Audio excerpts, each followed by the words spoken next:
Welcome. It's midnight. It is midnight my time, Pacific time, and I'm on the GDC channel to stream another fun-filled episode of the Cesspool, where we talk about problematic YouTubers and people that have done some pretty crappy things. And in this particular case, this is probably one of the most egregious things that I've literally have seen since I've been on YouTube. I've seen a lot of shady stuff. Don't get me wrong. I mean, people have said all kinds of stuff, and most of them are by people that are generally considered to be very nasty.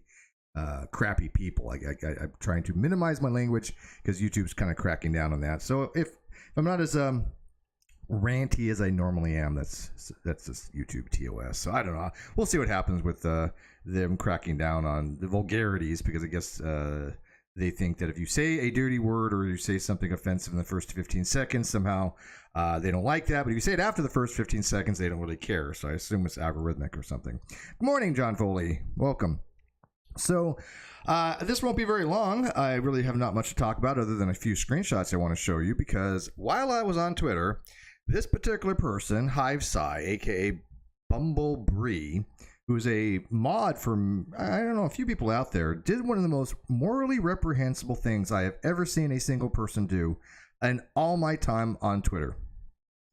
This person went out of their way not just to misquote or to deliberately take something out of context, but they went out of the way to fabricate, outright, from start to finish, fabricate not just one, but two direct quotes and attribute it to me.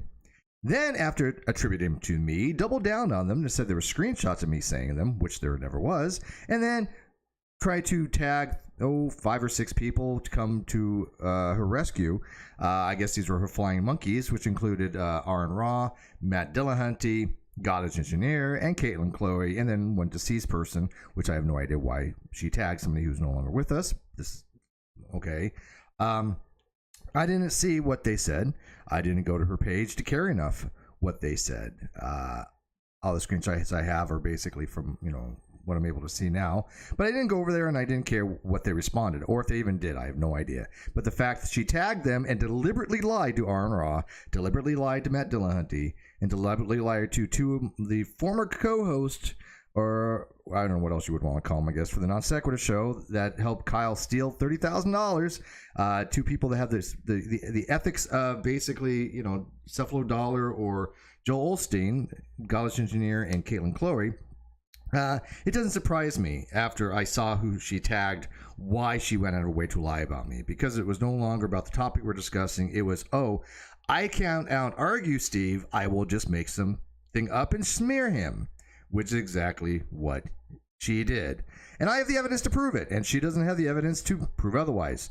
She has no evidence I said these things, because I can tell you right now, I never said them. That's a fact. That is a reality. People in real time saw this. They're like, oh, no, wait, that's not what Steve said. No, wait, you literally made this up. So let's go for there and see what we got here. So anyways, let me get you guys' opinion here. John, welcome. Peter, welcome. Again, I'm on my alt channel here. I think this channel is going to eventually get demonetized because I just don't have a lot on it. So I'm going to put these cesspools on them at night, or this channel at night, probably at midnight. But I'm going to do my other stuff on my other channels. I was going to do a stream today on Non Sequitur, didn't get a chance to. I apologize. Maybe we can do them tomorrow. We'll see. I'm trying to work on some stuff. I'm working full time now, guys. I'm working 40 hours plus a week, even some overtime. It's hard. It's hard to maintain 3 channels. It really is. I'm doing a lot on Facebook and Twitter. So if you want to engage with me, there's places to do it. But as far as like putting out video stuff, I'm not going to be able to put out the content that I was putting out before, but I'm still going to put out content. So, please, help support the channels. I'm still going to be putting out stuff, but it won't be as regularly, like every day like it was. And I'm certainly not going to do 4 or 5 hour streams. No, 2-hour streams are most. 90 minutes are good. I don't feel the need to do 2-hour streams any longer. I mean, sure, back then when I was kind of solidifying myself, I kind of enjoyed them, but I gotta tell you, I don't have the wherewithal to sit for 2 hours anymore. I just don't enjoy it like I used to. Stuff like this I do for 30 minutes, an hour maybe, and I get to engage with you guys. That's great, but you can see why I just don't have the wherewithal to get into the sandbox with these people that are coming out of the woodwork nowadays. Oh my God, I mean, there's some sick people out there. And yes, there's some interesting topics to be discussed, and I am discussing them on Twitter. And I find it more enjoyable to do that than I do on YouTube. I really do. Sure, there's no profit on it, but that's okay. I've always been about the discussion. But occasionally, when something becomes interesting enough to bring to the YouTubers, I will do that. I just had a couple shows on my main channel. I had them with Aaron and Veda. If you guys want to go check them out, they're really good.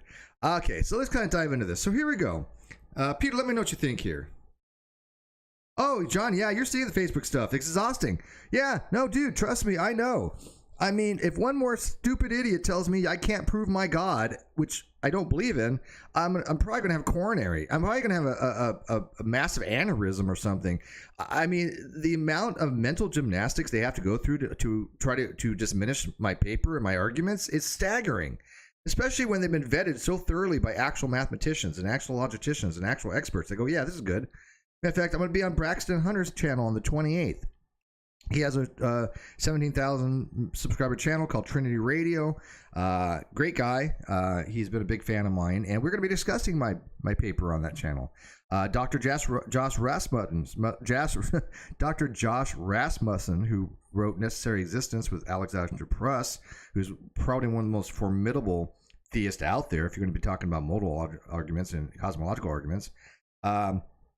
He likes my paper, and he's a really great guy, and we might do something together coming up, dealing with agnostic atheism. Don't know what yet. We're just sussing it out, but I've asked him, and he seems interested, and he's definitely says, promote my paper, and get it out there, because he really likes it, and that means a lot. So I've had theists and atheists both like my paper, so let's go from there. All right, but you guys are here for this. Let's talk about this. So here we go. So this is the quote that she actually said. And I'll show you the original quote because she blocked me now, so it doesn't go to her page. But I have the original, don't worry. So she says, quote, now remember, when you use double quotes, that means direct quotes.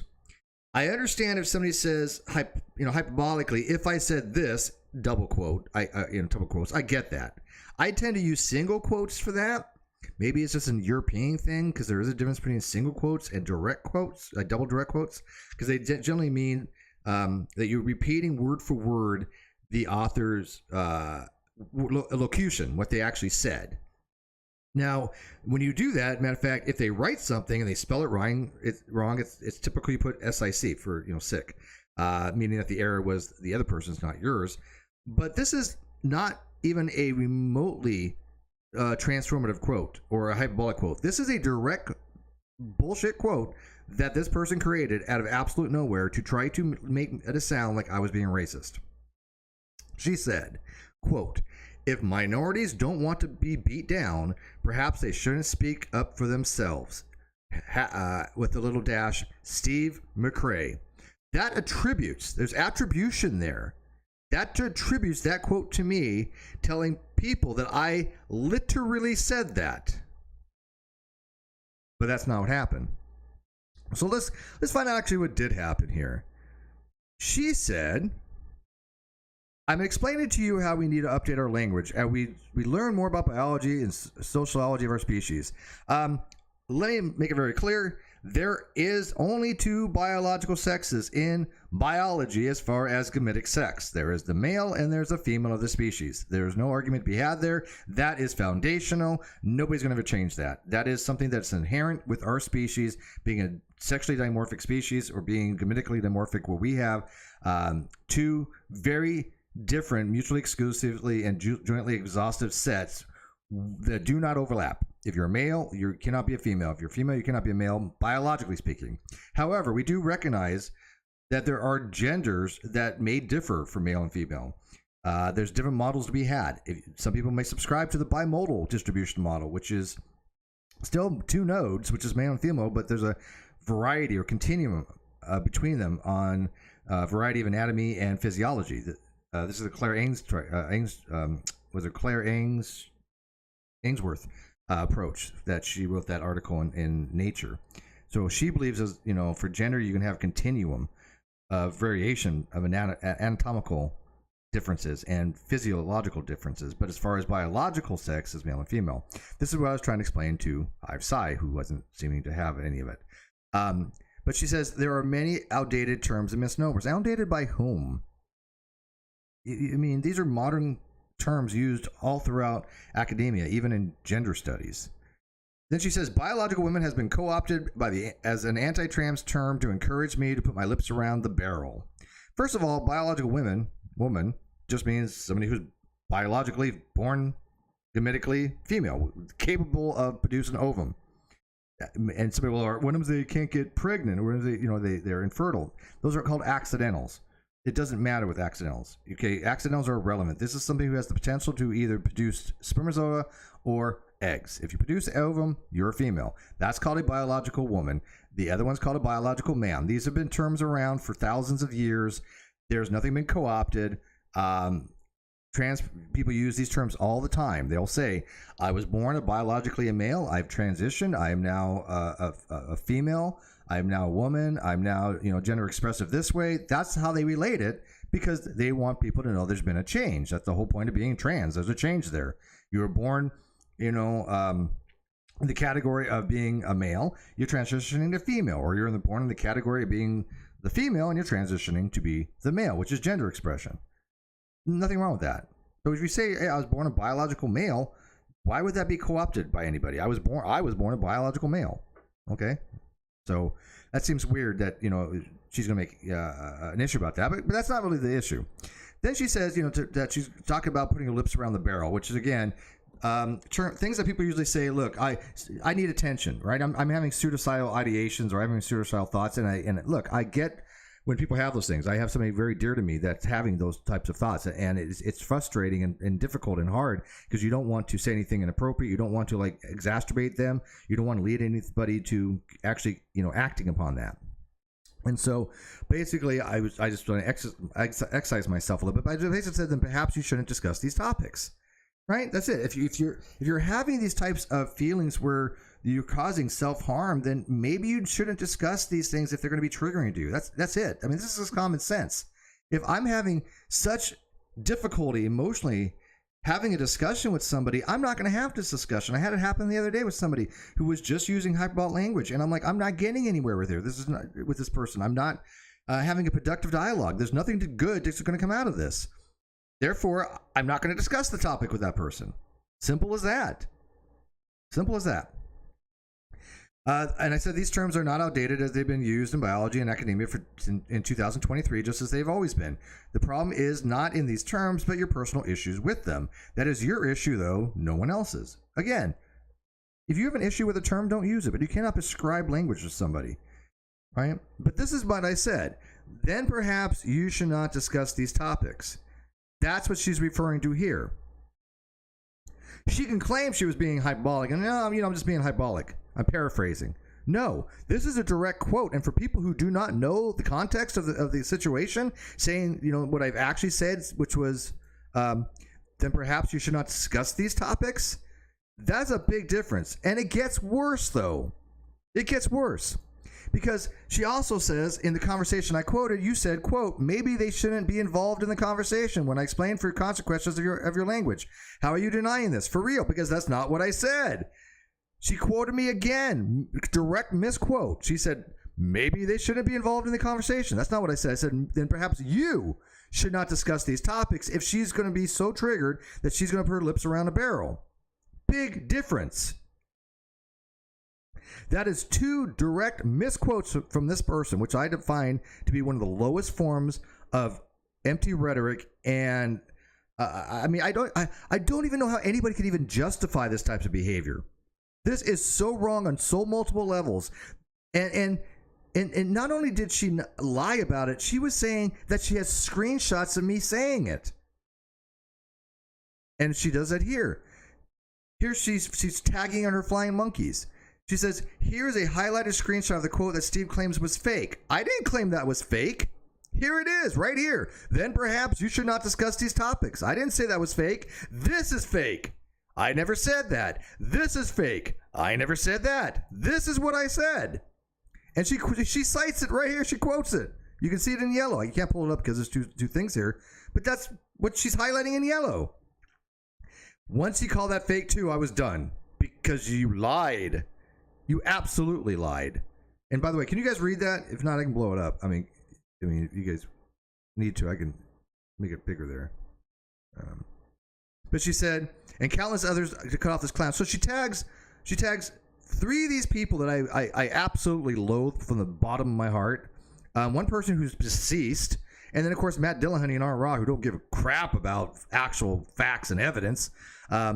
Aaron has gone so far off the reservation on philosophy that nobody takes him seriously. And Matt Dillon, he knows that I'm right on a lot of this stuff, and he still goes after me.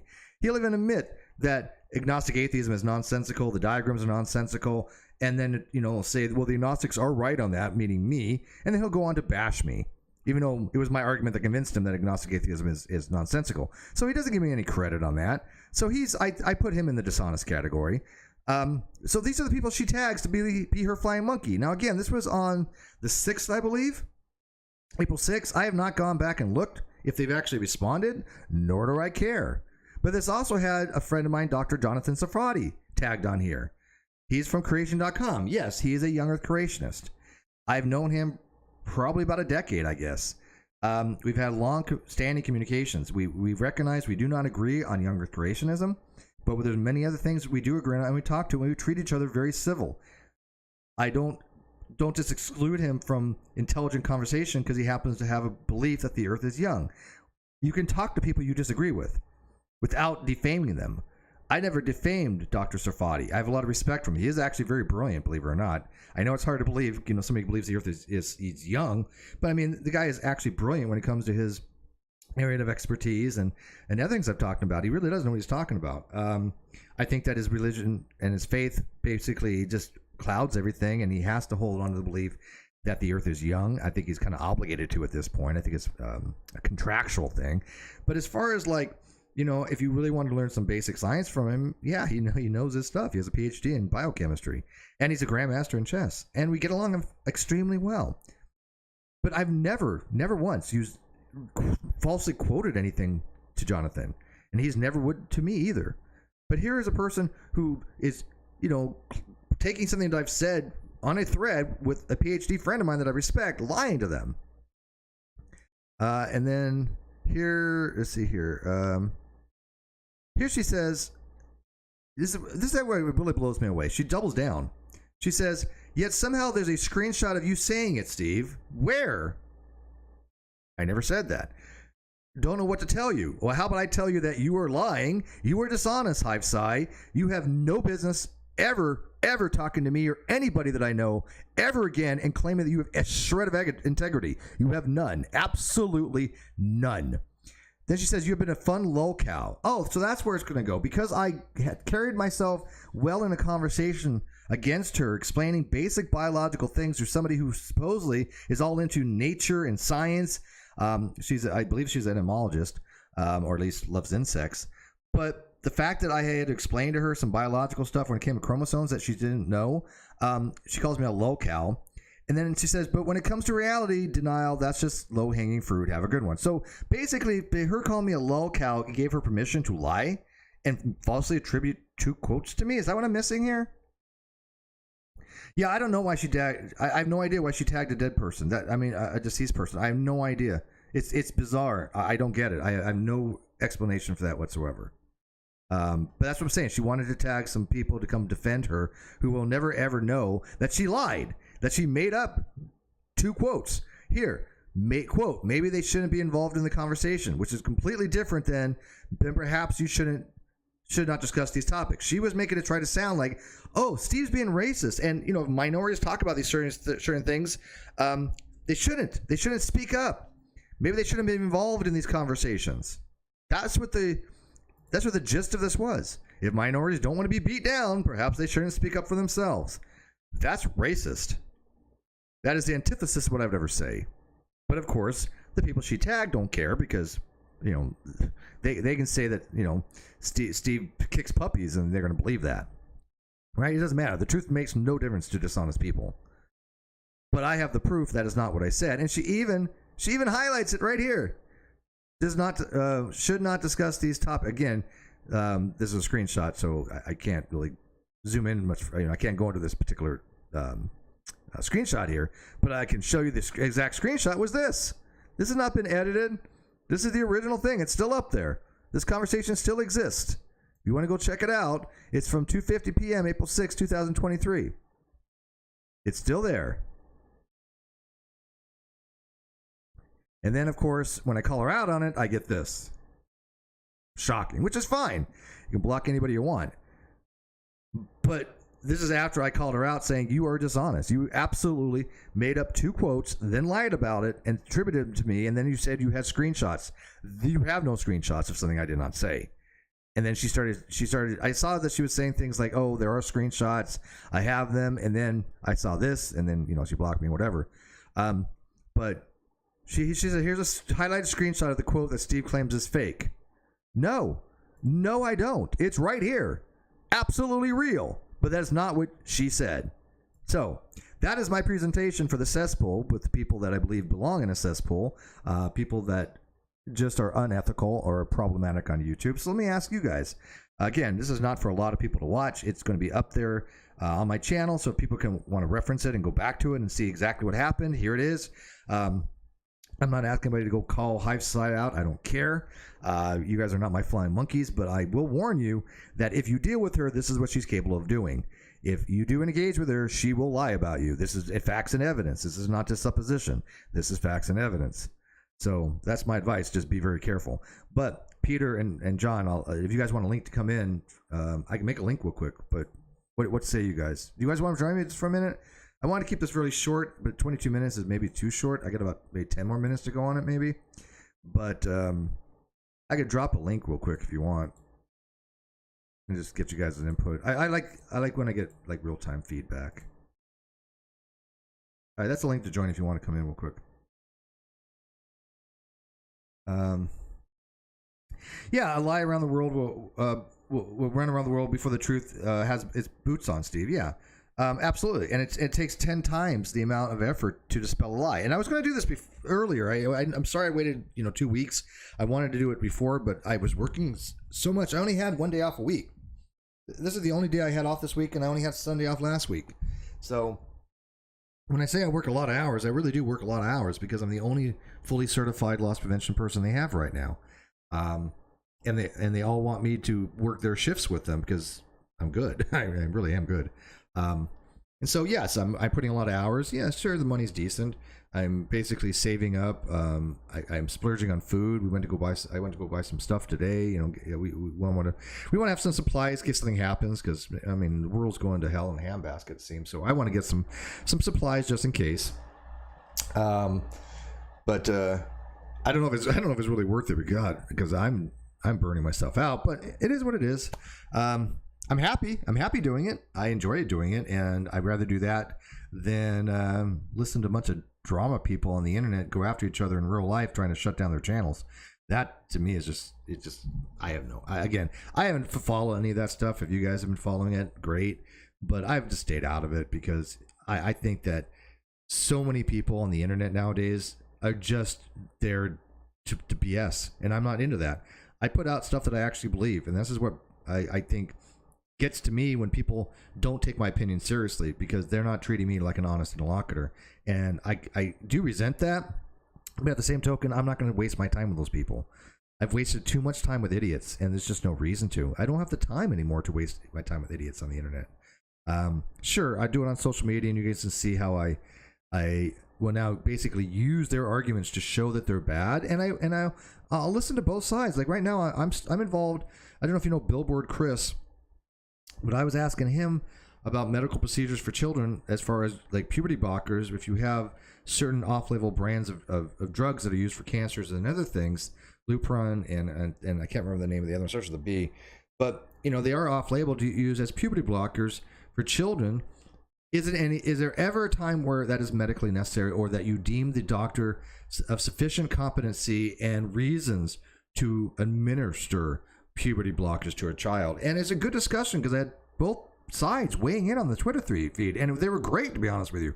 I have, people are supporting Billboard Chris and say there's never, and they had some great conversations and good points. And I had Sisyphus Redeemed, who is a PhD in philosophy friend of mine that I really respect from the OG group.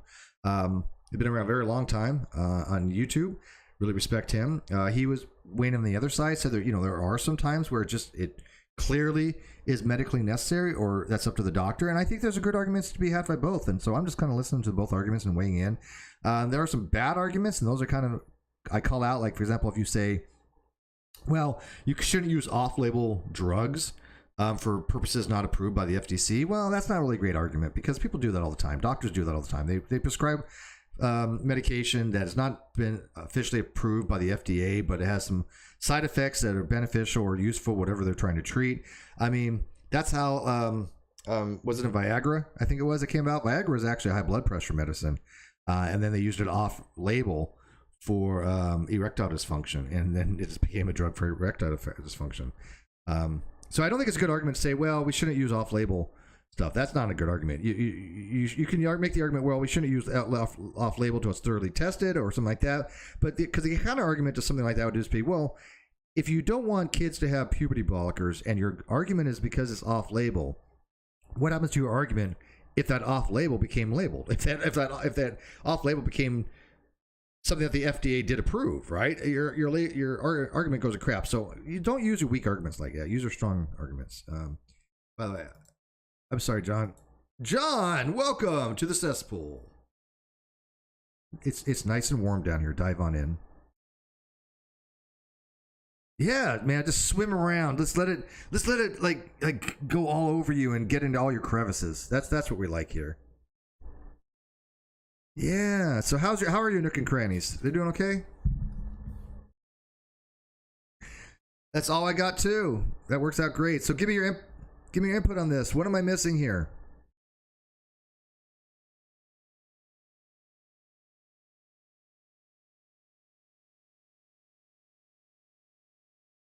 It's not even a misquote. I can't even call it a misquote. This is a deliberate fabrication.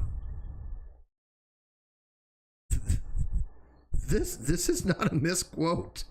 A misquote is a misquote when you say a word or something that's wrong, right? Or you just change something here and there.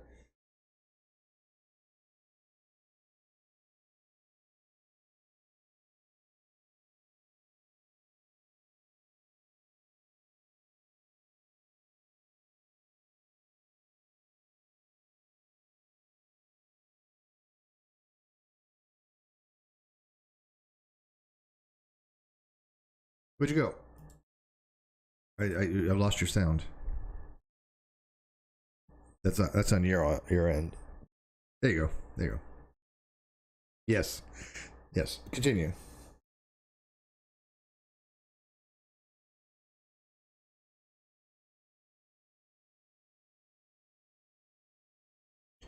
Yeah.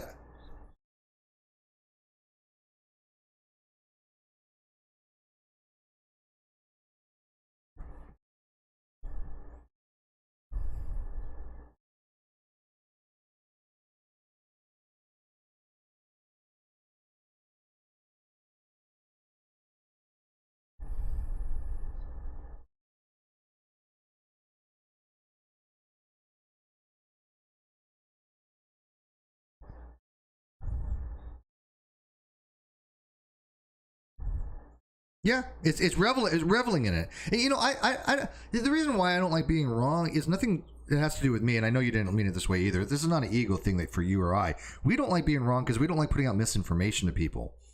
At least in my case, I can safely say the reason why I don't like being wrong is I want to make sure that I get out right information to people. Because if I put out misinformation, I feel bad. I don't like that.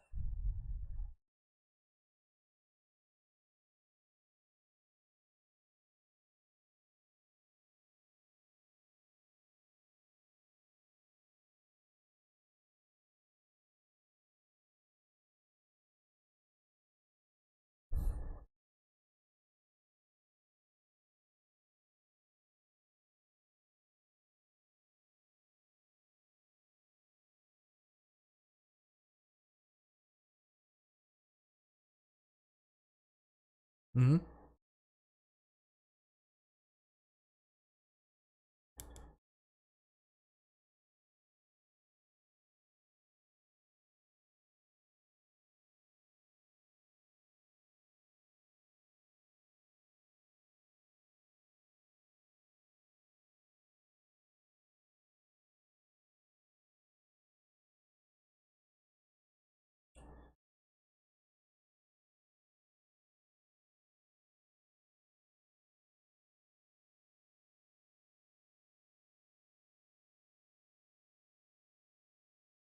So there was information that you didn't have available at your time, and you formulated your opinion based upon the information you had, but it was incorrect. that I thought I was right. It was a very humbling experience, especially to have my dad tell me, John, you're a bit of a dickhead there. You need to go back to work and apologize.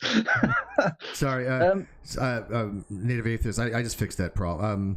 They weren't able to hear either for a few. I apologize. But continue. So John's basically saying that he doesn't like being wrong because what was the reason that you said the main reason why you don't like being wrong? Well, it's because it provides. If you're wrong, then it introduces a greater risk of error for navigating around the world. True. But Yeah. also, Absolutely. Yeah. also that there's when people show that you're wrong. If you're wrong, it's a two-part thing. If you're wrong, but your confidence is high that you're correct. So I tend to be a bit cautious with sort of stating absolute certitude about things because there's always the possibility that you could be wrong. I tend to always caveat stuff with, well, I think this is the case, but I could be wrong. Yeah, because okay. But let me tell you, I don't like that, and why I think it's not necessary. We all know when we say something, we're talking about beliefs, right? So we don't have to qualify it as, oh, I'm not certain. We all understand there's no certainty involved in anything we say, right? Unless you want to administer a higher degree of emphasis to your claim, which would be, for example, if I say for all of x, x equals x, I am certain of that. I am absolutely certain of that. I cannot be wrong on that. X equals x. But on anything else, like I'm going to say, hey, John's English, I'm not going to say I'm certain of that. I'm going to say, well, I know it because I believe it is true and blah, like that. But, you could be lying to me all this time. I mean, so certainty requires a whole different ballgame. So you shouldn't weasel those words like, oh, I'm not certain. Just say, yeah, I believe this. This is my position. Nobody's going to say, are you certain? Yeah. It's more a presentation thing rather than the epistemic state. So, obviously, when we're having a conversation, we know that, if we were having a conversation, sort of like a hypothesis or a theory-driven conversation, then we'd understand that there's a sigma scale that we're applying to it that has that's what's your standard deviation? One sigma, 2 sigma. Yeah, exactly. But if we're talking about maths, then and mathematics, then you and I know that the using the terminology of a proof is appropriate. Yes. Because when you're, if you're talking about like base 10 mathematics rather than base 8 or base 6 mathematics or something, then there are absolute 100% certitude in certain states. Yeah. But even that, you can end up in these sort of like weird tangential discussions where you get people talking about like, oh, ped mass, and I'm like, well, okay, which is I don't know if it's something that you have in the States. We have it here, but ped mass is the order at which you. So, for example, it's called. Please excuse my dear Aunt Sally. You guys call it bode moss, bid moss, or bed moss. Yeah. But it's like you always. Like if you've got an equation, you always focus on the brackets first, and then your multiplication division. It's the order at which order of operations is called. Stuff. Yeah, and you get people going, oh, what does this add up to? And then you end up with on Facebook, and you end up with this weird. Now this is mathematics. Well, yeah, they're wrong. I mean, I know they're wrong, and I explain to them wrong in great detail, right? Because I've been there and done that. I've stopped trying. Yeah, and it's so funny too because I know that they're wrong on an intellectual level, and I can demonstrate it, and yet they have such certitude that they're not wrong, but they're not. And the problem is they don't listen to what's being told to them, right? They're like, I'm like, look, just go look this up. Here's the evidence. And then you make a very reasonable argumentation. This is why I like analogies or argumentations that are effective. I'll give an analogy. I'll say, okay, do this. For example, like when you have the implied multiplication by juxtaposition, if you have that implicit multiplication and you make it explicit, you should get the same answer. If not, then you need to reason why that not having that multiplication sign has a higher order operation, and there is no such rule in mathematics for that. It's convention. It's also the case that the fuzzy edges are built into the question in a lot of circumstances. You're like, well, why is this formula structured like that? Why is PEDMAS even necessary? Because if you structure this formula like this instead, that's true. There's no ambiguity. But here's the thing, though. It's still solvable. Even though I would avoid ambiguities, it's still a solvable equation. And because when you I've seen these questions exactly worded this way on elementary school questions and in California standardized text. That is how it's written. Now, I don't like it written that way because I think it is ambiguous. However, it assumes standard order of operations unless otherwise. But anyway, we got so off topic. But This is what we do here, man. This is welcome. Don't we just? Yeah, but I mean, going back to this misquote, you had said something when you first got on here, but I don't know if they heard you about the level of dishonesty that this is. Yeah, it's the reveling in it. It's the I can't quite wrap my brain around a person who, and like the what I said in the comment was that a lie can run around the world before the truth has got its boots on. I don't know if that's originally a Terry Pratchett comment, but it's or quote. I'm sure he's probably co-opted it from somewhere else, but it's in a Terry Pratchett novel called The Truth. Funnily enough, and he's talking about the notion. It's a little bit like gish galloping, where like people can put so many dishonest untruths or lies out into the world, and it takes you so much longer to swat them down and firefight them than it does for them. Like generating them is effortless, but combating them takes such a huge amount of effort, and you kind of you find yourself in the position of sort of like with this, especially when they've gone to the effort of generating like a fake screen grab or a fake screenshot. I'm surprised you didn't. I'm really surprised you didn't just Photoshop something at that point. But there's so much like people who have got busy lives, and you can only spend so much time like chasing down something that's wrong. It's like the whole thing with like what we've gone through recently with like the government institutions trying to leverage scientific institutions to say something that was politically expedient, although untrue. And now that has eroded our trust in those scientific institutions. Mm-hmm. Like in the UK, I don't want to go down the rabbit hole of the coof, but like in the UK, we had the whole like masks don't do anything, Mm-hmm. don't buy masks. And the reason that the UK government said that is because they were having a problem. They were having a shortage sourcing masks. Yeah. So rather than just tell the truth, go look, masks might help. We have the same thing over here. Yeah, we have the same problem here. People they were saying don't go out and buy a bunch of masks. They were having a shortage of them. Yeah, and but so this is kind of like with this, like if somebody puts this, it's very cynical. It's playing on the fact that not people being lazy, but people have a limited amount of time to investigate stuff. You can't. They're not going to check into it. You can't fact check everything that you're presenting. And I don't expect them to. No, but at some point we kind of operate on trust, or excuse my use of the word faith. Yes, no, I agree with you. The vast majority of the time, the information we're being presented with is an honest representation of what actually happened. I totally agree with you. But we're quick though. First, it's called Brandolini's law. That's the law that the truth is much more harder to. It takes 10 times or 100 times more effort to defend against a lie than the truth kind of thing. But yes, we do rely on people for faith, and a lot of us, and I'm guilty of it too. I put something the other day, and look, people were like, "Hey, this is wrong." They gave me a fact check me, and I said, "Oh crap!" I look into it. Yeah, they were right. So I edited it and put this is the actual case, and I totally wanted to get it correct, right? But here's the thing: there were people on the thread saying that's not what he said. There were people, if I remember correctly. I think Mr. Brass was one of them, but there was people that no, that's not what he said. You can go look; the thread's still up there, and so they don't have to fact check very far. If they're reading the thread, they're going to be like, "Oh wait, here's what Steve said. Here's what she said. They don't match, even in her own tweet." Yeah, and it doesn't even have to be. I mean, the amount of effort that people are prepared to put into checking stuff is almost non-existent. We take things on face value, and it's kind of like wired in to a degree that I find actually a little bit uncomfortable. Yeah. So just as a for instance, the other day when you were on the I forget the chap's name, I've actually subscribed to his channel. When I fired a super chat at you, which was to do with the fact that there are no female footballers in the Premier League, but there's no rule against it, preventing women footballers. I had no plum on, yeah, thank you, no plum. Now I had taken that on face value. I'd heard that before. It seemed like a rational, reasonable thing. I didn't fact check it.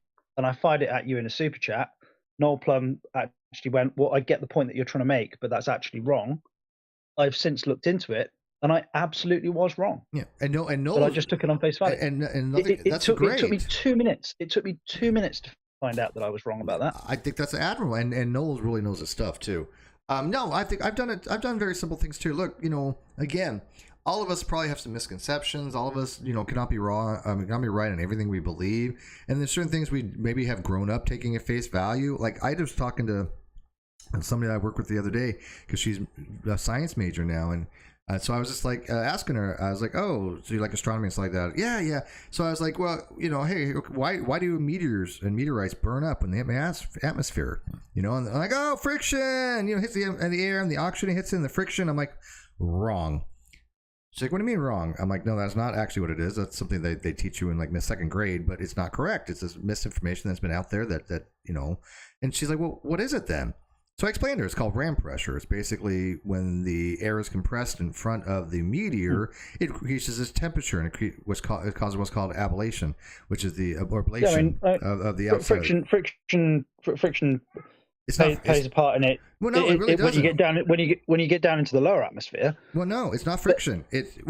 Friction will help slow it down, but what causes but when you like the initial contact with the upper atmosphere is the same reason as the. If it was purely down to friction, then the ceramic plates on the space shuttle wouldn't help because they'd just get fucking ripped off. Well, yeah. Well, what I'm saying is that the initial contact is due to ram pressure because it's pressing on the atmosphere and it's compressing it. But yes, the drag is from friction, but the heating is from ram pressure. There's a little difference here. But okay, it's the same way as when you see those hydraulic press videos. Yeah, and they get things like they get a piece of metal or something, and the piece of metal starts glowing red hot under the hydraulic press, and people go, "No, it's friction." No, it's not. It's the pressure. All right. Well, somebody's in the live chat. I don't know who they are. They're. I'm not going to block them or anything. They at least admitted they're a shit stirrer. That's cool. I don't want to know the details. They don't want to come in, which is cool. I'm fine with that. But since we're talking to about this particular topic, they said that they had something going on with HiveSci. They had an experience with HiveSci.